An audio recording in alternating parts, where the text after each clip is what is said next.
ایسے عقیدے نہ بناؤ. میرے آقا علیہ الصلوۃ والسلام پھر 5ویں آسمان پر، 6 آسمان کے بعد 7ویں آسمان پر آئے. وہاں پر اپنے بابا سیدنا ابراہیم علیہ الصلوۃ والسلام سے ملاقات ہوتی ہے. آقا علیہ الصلوۃ والسلام فرماتے ہیں میں نے سلام کیا، انہوں نے خوش آمدید کہا. میں نے ان کو جب دیکھا تھا تو اس حالت میں بیٹھے ہوئے تھے کہ بیت المعمور اس کے ساتھ آپ نے ٹیک لگائی ہوئی تھی. بیت المعمور وہ فرشتوں کا قبلہ اور کعبہ، وہاں پر فرشتے اللہ کی عبادت کرتے ہیں. اور روایت میں آتا ہے نبی کریم صلی اللہ علیہ وسلم نے فرمایا بالکل اس بیت اللہ کی بالکل سمت میں، بالکل اس کے اوپر وہ بیت المعمور ہے. خر لخر علی، کہ اگر وہ اوپر سے گرے تو اس کعبے پر گرے. اور اسی طرح فرمایا کہ جس طرح زمین پر اس کی حرمت ہے اسی طرح آسمان پر اس بیت المعمور کی حرمت ہے. اور اسی کے ساتھ ساتھ میرے آقا علیہ الصلوۃ والسلام نے یہ بھی فرمایا کہ اس میں 70,000 فرشتے ایک وقت میں داخل ہوتے ہیں اور عبادت کرتے ہیں. وہ جب عبادت سے فارغ ہو کر باہر نکلتے ہیں تو کبھی پھر دوبارہ قیامت تک ان کی باری نہیں آئے گی. قربان ہو جائیں. دوستو، اللہ نے ہمیں پیدا کیا تو کیا وہ محتاج تھا کہ ہم اس کی عبادت کریں؟ اللہ اس چیز کا محتاج نہیں ہے، بلکہ ہم محتاج ہیں کہ ہم اس کی عبادت کریں اور کامیابی اور کامرانی اس کو اپنا مقدر بنا لیں، اللہ کی جنت کے حقدار بن جائیں. وگرنہ اللہ کے پاس تو عبادت کے لیے اتنے ملائکہ تھے جو اللہ کی دن رات تسبیح و تقدیس بیان کرتے ہیں. جیسے دوسری روایت میں آتا ہے آقا علیہ الصلوۃ والسلام نے فرمایا کہ جب میں اس سفر پر تھا تو میں نے دیکھا فرشتے ہر جگہ پر کہیں پر قیام کر رہے ہیں، کہیں پر رکوع کر رہے ہیں، کہیں سجدے میں گرے ہوئے ہیں، کوئی اللہ کے سامنے اپنی دعائیں مناجات کر رہا ہے. دوستو، اس لیے آقا علیہ الصلوۃ والسلام نے وہاں سے پھر اس کے بعد آپ کو سدرۃ المنتہا لے جایا گیا. سدرۃ المنتہا وہ کون سا مقام؟ آقا علیہ الصلوۃ والسلام فرماتے ہیں کہ جو دنیا سے جو بھی چیز آسمانوں کی طرف اٹھائی جاتی ہے وہ وہاں پر وصول کی جاتی ہے، جو اللہ کی طرف سے نازل کی جاتی ہے وہ وہاں سے وصول کی جاتی ہے، پھر اس کے بعد تنفیذ ہوتی ہے. اسی طرح آقا علیہ الصلوۃ والسلام نے فرمایا وہ ایک درخت تھا، اس کے پتے ہاتھیوں کے کانوں کی مانند تھے، اور اس پر جو فروٹ لگا ہوا تھا، پھل تھا، وہ مٹکوں کی مانند تھے. نبی کریم صلی اللہ علیہ وسلم فرمایا پھر اس کو اللہ کے حکم سے ڈھانپا گیا اور وہ اتنا خوبصورت ہو گیا کہ کوئی انسان اس کو بیان نہیں کر سکتا، بیان کرنے سے قاصر ہے. نبی کریم صلی اللہ علیہ وسلم فرماتے ہیں میں نے وہاں پر جبرائیل علیہ الصلوۃ والسلام کو اصلی حالت میں دیکھا، علیہ 600 جناح. فرمایا کہ جبرائیل علیہ الصلوۃ والسلام کو میں نے اصلی حالت میں ایسے دیکھا کہ 600 پر تھے جناب سیدنا جبرائیل علیہ الصلوۃ والسلام کے. نبی کریم صلی اللہ علیہ وسلم فرماتے ہیں پھر اس کے بعد مجھے جنت میں داخل کیا گیا.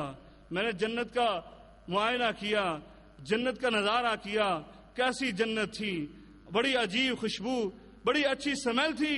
اور وہاں پر جو کبے بنائے گئے، گھر بنائے گئے، لولو مرجان سے بنے ہوئے تھے اور اس کی مٹی کستوری کی تھی. اور اسی طرح آقا علیہ الصلوۃ والسلام نے فرمایا پھر مجھے جہنم کا معائنہ کرایا گیا. میں نے وہاں دیکھا کچھ لوگوں کو مختلف عذاب ہو رہے تھے. ان میں سے ایک عذاب، بعض لوگ ایسے میں نے دیکھے کہ جن کے ناخن جو تھے وہ لوہے اور تانبے کے سٹیل کے بنے ہوئے اور اپنے وہ چہروں کو، سینوں کو نوچ رہے تھے. میں نے پوچھا یہ کون ہیں؟ کہا گیا یہ وہ لوگ جو لوگوں کے گوشت نوچا کرتے تھے، یعنی ان کی عزت پر حملہ کیا کرتے تھے، غیبت کیا کرتے تھے. اس لیے میرے آقا علیہ الصلوۃ والسلام نے غیبت سے بچانے کے لیے اپنے امتیوں کو یہ سبق اور درس دیا من کان یؤمن باللہ والیوم الآخر فلیقل خیرا او لیصمت. جو اللہ پر، آخرت کے دن پر یقین رکھتا ہے، ایمان رکھتا ہے، اس کو چاہیے جب بھی وہ گفتگو کرے تو اچھی کرے یا پھر اپنی زبان کو کنٹرول میں رکھے اور خاموش رہے. پھر فرمایا میں آگے بڑھا، کچھ لوگوں کو ایسے کو دیکھا جن کے ہونٹ کینچیوں سے کاٹے جا رہے تھے۔ میں نے پوچھا یہ کون ہیں؟ کہا یہ آپ کی امت کے خطباء علماء جو دوسروں کو نیکی کا حکم دیتے لیکن اپنے آپ کو بھول جاتے تھے۔ دوستو، امر بالمعروف والنہی عن المنکر کا فریضہ ادا کرنے والوں، سب سے پہلے اپنے آپ کے اوپر یہ اسلام کو لاگو کرو، اسلام کی حدود کو اپنے اوپر نافذ کرو، اپنے آپ کا کردار اسلام کے مطابق کر لو، اسلامی تعلیمات کے مطابق آپ کا کردار ہونا چاہیے۔ نبی کریم صلی اللہ علیہ وسلم فرماتے ہیں پھر مجھے وہاں سے سدرۃ المنتہا سے بھی آگے لے جایا گیا اور وہاں پر میں پہنچا جہاں پر کلمے چلنے کی آواز سنائی دے رہی تھی، اور پھر اللہ رب العالمین نے میری طرف وحی کی جو وحی کرنا تھی، اور وہیں پر اللہ تعالی نے مجھ پر 50 نمازیں فرض کر دیں۔ میں واپس آ رہا تھا کہ سیدنا موسیٰ علیہ السلام نے پوچھا کیا آپ کو گفٹ ملا، کیا تحفہ دیا گیا؟ کہا 50 نمازوں کا۔ کہا میں نے تجربہ کر لیا اپنی امت کا، میں نے بنی اسرائیل کا تجربہ کیا، آپ کی امت اتنی نمازوں کی طاقت نہیں رکھے گی، واپس جائیں تخفیف کرا کے آئیں، اس میں کچھ تخفیف کروائیں۔ آپ واپس آئے، یا اللہ تخفیف کر دی جائے۔ 5 نمازیں تخفیف کر دی گئیں۔ آنے جانے پر حتیٰ کہ نبی کریم صلی اللہ علیہ وسلم فرماتے ہیں 5 نمازیں رہ گئیں، اللہ رب العالمین نے 5 نمازیں کر دی۔ واپس آیا، موسیٰ علیہ السلام نے پھر کہا کہ آپ جائیں اور اس میں بھی تخفیف کروائیں۔ نبی کریم صلی اللہ علیہ وسلم نے کہا کہ اب نہیں میں جا سکتا، اور ادھر سے آواز بھی آ گئی، کیا یا محمد صلی اللہ علیہ وسلم۔